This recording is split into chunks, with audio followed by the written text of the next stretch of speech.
CM विजय का बड़ा फैसला बनी घटना।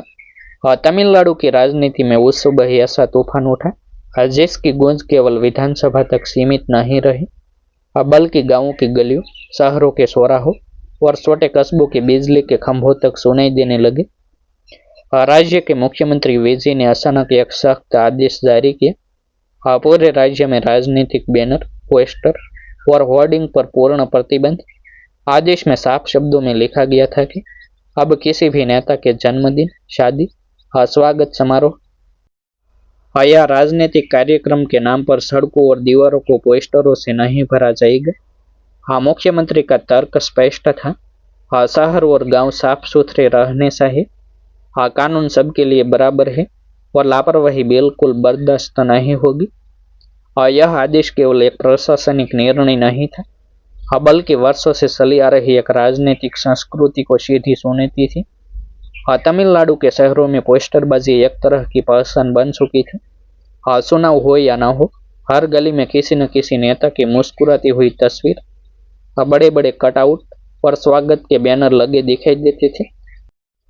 कई बार तो किसी स्थानीय नेता का जन्मदिन भी ऐसे मनाया जाता था जैसे राज्य में कोई बड़ा त्योहार हो। दीवारें रंगीन पोस्टरों से ढक जाती थी और बिजली के खंभों पर झूलते बैनर हवा में फड़फड़ाते रहते थे। लेकिन इस समग्र राजनीतिक दिखावे के पीछे एक गंदा सच भी छिपा था। टूटी दीवार, गंदगी, सड़क किनारे पड़े फटे पोस्टर और नगर निगम की लगातार शिकायतें। पिछले कई वर्षों से सामाजिक संगठन इस पोस्टर संस्कृति के खिलाफ आवाज उठाते रहे थे, लेकिन कोई सरकार इतनी सख्ती से इसे रोकने की हिम्मत नहीं कर पाई थी। जब मुख्यमंत्री विजय ने यह आदेश जारी किया तो सचिवालय में मौजूद अधिकारी भी एक पल के लिए चौंक गए। फाइल पर उनके हस्ताक्षर होते ही पूरे राज्य के जिलाधिकारियों और पुलिस अधिकारियों को तुरंत निर्देश भेज दिए गए। आदेश में साफ कहा गया कि अगर किसी भी इलाके में राजनीतिक पोस्टर या बैनर लगाया गया तो संबंधित व्यक्ति पर भारी जुर्माना लगेगा और स्थानीय प्रशासन को भी जिम्मेदार ठहराया जाएगा। खबर कुछ ही मिनटों में सोशल मीडिया और टीवी चैनलों पर फैल गई। चेन्नई से लेकर मदुरै और कोयम्बटूर तक हर जगह लोग इसी फैसले की चर्चा करने लगे। चेन्नई के एक पुराने इलाके में रहने वाला अरविंद नाम का युवक सुबह अपने घर से बाहर निकला तो उसने देखा कि नगर निगम के कर्मचारी दीवार से पोस्टर उखाड़ रहे थे। कुछ ही घंटों में पूरे इलाके की शक्ल बदल गई। जहां कल तक नेताओं के बड़े बड़े चेहरे नजर आते थे, वहां अब खाली दीवारें दिखाई दे रही थी। अरविंदन ने अपने मोबाइल से तस्वीर खींची और सोशल मीडिया पर पोस्ट कर दी। कुछ ही समय में हजारों लोगों ने उन तस्वीरों को साझा किया। कई लोगों ने मुख्यमंत्री के फैसले की तारीफ की, तो कुछ राजनीतिक कार्यकर्ताओं ने ऐसे अपनी अभिव्यक्ति की आज़ादी पर हमला बताया। राज्य के कई पुराने राजनीतिक कार्यकर्ता इस फैसले से बेचैन हो उठे। पोस्टर और बैनर उनके लिए केवल प्रसार का माध्यम नहीं थे, बल्कि ताकत दिखाने का तरीका भी थे। किसी नेता के जन्मदिन पर जितने ज्यादा बैनर लगते उतना ही उसका प्रभाव माना जाता था। लेकिन अब अचानक यह पूरी व्यवस्था ही बदलने वाली थी। चेन्नई के एक पार्टी कार्यालय में बैठे कुछ कार्यकर्ता इस फैसले पर चर्चा कर रहे थे। उनमें से एक बोला, अगर पोस्टर नहीं लगाएंगे तो लोगों को पता कैसे चलेगा कि हमारा नेता कितना लोकप्रिय है। दूसरे ने जवाब दिया, अब शायद राजनीति का तरीका बदलना पड़ेगा। मुख्यमंत्री विजय का यह फैसला अचानक नहीं आया था। पिछले कई महीनों से उन्हें राज्य के अलग अलग जिलों से शिकायतें मिल रही थी कि राजनीतिक पोस्टर की वजह से शहरों की खूबसूरती खराब हो रही है और कई बार सड़क दुर्घटनाएं भी हो जाती है। कई जगह बिजली के खंभों पर भारी कटआउट गिरने से लोगों को चोट लग चुकी थी। एक बार तो एक स्कूली बच्चे की मौत भी हो गई थी जब तेज हवा में एक बड़ा बैनर सड़क पर गिर पड़ा था। उस घटना ने मुख्यमंत्री को गहराई से झकझोर दिया था। उन्होंने अधिकारियों से पूरी रिपोर्ट मांगी और तभी तय कर लिया था कि इस समस्या का स्थायी समाधान निकाला जाएगा। लेकिन मुख्यमंत्री के इस फैसले के पीछे केवल साफ सफाई का मुद्दा नहीं था। दरअसल वे राजनीति में दिखावे की संस्कृति को भी खत्म करना चाहते थे। उनके करीबी लोगों का कहना था कि विजय मानते हैं कि किसी नेता की लोकप्रियता दीवारों पर लगे पोस्टरों से नहीं, बल्कि जनता के काम से तय होनी चाहिए। इसलिए उन्होंने फैसला किया कि अब किसी भी सरकारी या राजनीतिक कार्यक्रम के लिए सार्वजनिक जगहों पर बैनर लगाने की अनुमति नहीं दी जाएगी। जैसे जैसे दिन बीतता गया पूरे तमिलनाडु में प्रशासन सक्रिय हो गया और नगर निगम की टीमें सड़कों पर उतर आई और हजारों पोस्टर हटाए जाने लगे। कई जगह पुलिस भी मौजूद थी ताकि कोई विरोध या झगड़ा न हो। कुछ जगहों पर कार्यकर्ताओं ने विरोध करने की कोशिश की, लेकिन प्रशासन सख्ती से अपने आदेश पर कायम रहा। शाम तक शहर की कई प्रमुख सड़कों से लगभग सभी राजनीतिक पोस्टर गायब हो चुके थे। उधर सोशल मीडिया पर इस फैसले को लेकर एक नई बहस शुरू हो गई थी।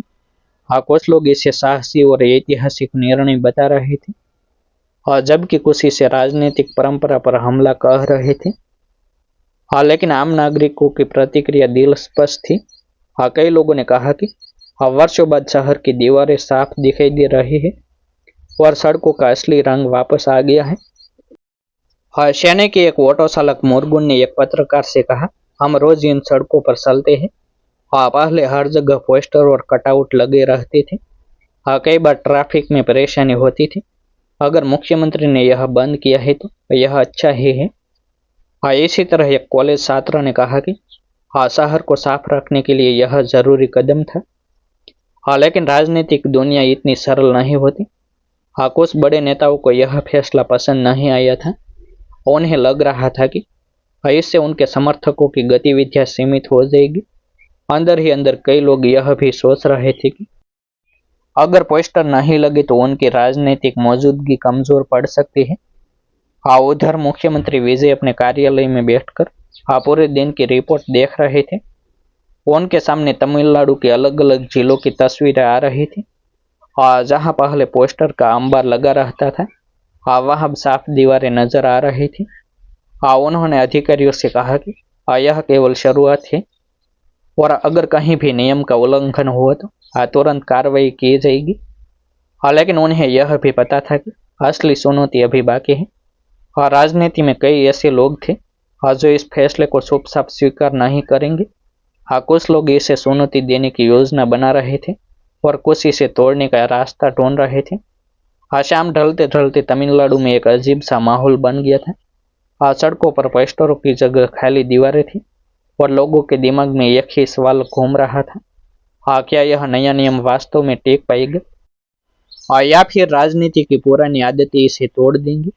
मुख्यमंत्री विजय ने उस रात अपने सहयोगी से कहा, अगर यह फैसला सफल हो गया तो तमिलनाडु की राजनीति का चेहरा बदल जाएगा। लेकिन उसी समय राज्य के एक बड़े शहर में कुछ लोग एक गुप्त बैठक कर रहे थे। वे इस आदेश से नाराज थे और तय कर रहे थे कि इसे कैसे चुनौती दी जाए। उन्हें लगता था कि यह फैसला उनकी राजनीतिक ताकत को कमजोर कर देगा। इसलिए उन्होंने एक ऐसा कदम उठाने की योजना बनाई जिससे पूरे राज्य में हलचल मच सकती थी। अगले ही दिन तमिलनाडु की राजनीति में तनाव साफ दिखाई देने लगा। मुख्यमंत्री विजय के आदेश के बाद प्रशासन लगातार कार्रवाई कर रहा था। कई जिलों में हजारों पोस्टर और बैनर हटाए जा चुके थे। शहरों की दीवारों पहली बार इतनी साफ दिखाई दे रही थी। लेकिन हर कोई इस बदलाव से खुश नहीं था। कुछ राजनीतिक कार्यकर्ता इस फैसले को अपनी ताकत पर सीधा हमला मान रहे थे। शहर के बाहरी इलाके में देर रात कुछ लोगों ने चुपके से फिर से पोस्टर लगाने की कोशिश की। वे सोच रहे थे कि रात के अंधेरे में कोई उन्हें देख नहीं पाएगा। लेकिन प्रशासन पहले से ही सतर्क था। पुलिस की गाड़ी वहां पहुंची और पोस्टर लगाने वालों को तुरंत रोक लिया गया। यह खबर सुबह होते होते पूरे राज्य में फैल गई। संदेश साफ था, सरकार अपने आदेश को मजाक बनने नहीं देगी। मुख्यमंत्री विजय ने उसी दिन एक प्रेस कॉन्फ्रेंस में कहा, राजनीति जनता की सेवा के लिए है, दीवारों को गंदा करने के लिए नहीं। अगर किसी को अपने लोकप्रियता दिखानी है तो काम करके दिखे। उनके इस बयान ने लोगों के बीच जोरदार चर्चा छेड़ दी। आम नागरिकों ने इस फैसले का खुलकर समर्थन करना शुरू कर दिया। सोशल मीडिया पर लोग साफ सड़कों और दीवारों की तस्वीरें साझा करने लगे। कई जगह युवाओं ने खुद आगे आकर पुराने पोस्टर हटाने में प्रशासन की मदद भी की। धीरे धीरे विरोध की आवाजें कमजोर पड़ने लगी। जो नेता पहले नाराज थे वे भी समझने लगे कि जनता इस बदलाव के साथ खड़ी है। तमिलनाडु की राजनीति में पहली बार यह संदेश साफ दिख रहा था। ताकत अब पोस्टरों से नहीं, काम से साबित होगी। और यही फैसला आगे चलकर राज्य की राजनीति में एक नई परंपरा की शुरुआत बनने वाला था। डिस्क्लेमर, यह कहानी सत्य घटनाओं से प्रेरित एक काल्पनिक प्रस्तुति है। इसमें वर्णित पात्र, स्वाद और घटनाओं का कुछ हिस्सा रचनात्मक कल्पना के आधार पर प्रस्तुत किया गया है। इसका उद्देश्य केवल मनोरंजन और सामाजिक संदेश देना है। किसी व्यक्ति, संस्था या राजनीतिक दल की छवि को प्रभावित करना नहीं है। आभार। फिर मिलते हैं एक नई स्टोरी के साथ। जय हिंद, जय भारत। वीडियो को लाइक और हाइप करना ना भूलें।